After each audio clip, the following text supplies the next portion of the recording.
रोई है जानी हमारा भरवा रे मिले खाती यही बनाई हरवा रे।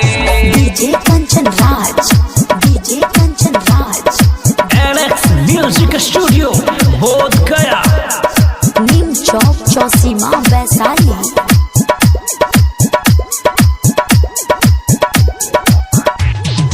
रोई है जानी हमारा भरवा रे मिले खाती यही बनाई हरवा रे। रोई है जानी हमारा भरवा रे ससुरा से यही बनाई हरवा रे। तनिको न रहो हमारो रे मना बाबू माई कर दिल कौरे गवनवा। रोई है जानी हमारा भरवा रे मिले खाती यही बनाई हरवा रे। जानी हमारा भरवा रे मिले खाती यही बनाई हरवा रे। नीम चौक चौसीमा वैशाली।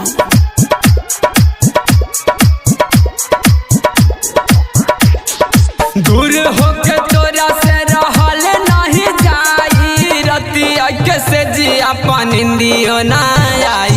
दूर होके तोरा से रहल नहीं जाई रतिया के से जिया पनिंदियो ना आई। मन करे खाहिली जहरवा रे, मन करे खाहिली जहरवा रे। होते चौठारी आइबो घरवा रे। रोई है जानी हमारो भरवा रे मिले खाती यही बनाई हरवा रे। जानी हमारो भरवा रे डीजे कंचन राज, बनाई डीजे हरवा कंचन राज, रे। DJ Kanchan Raj, DJ Kanchan Raj. नीम चौक चौसीमा वैशाली। रही तो रंधीरावा से हो गेल शादी अनुजय दिते अब मिली नया जादी। रवि सचिन संग हो गेल शादी आदित्य विपिन अब मिली नया जादी। बचपन के हही हमर प्यारवा रे, बचपन के हही हमर प्यारवा रे। बसल हही दिल के भीतरवा रे। रोई है जानी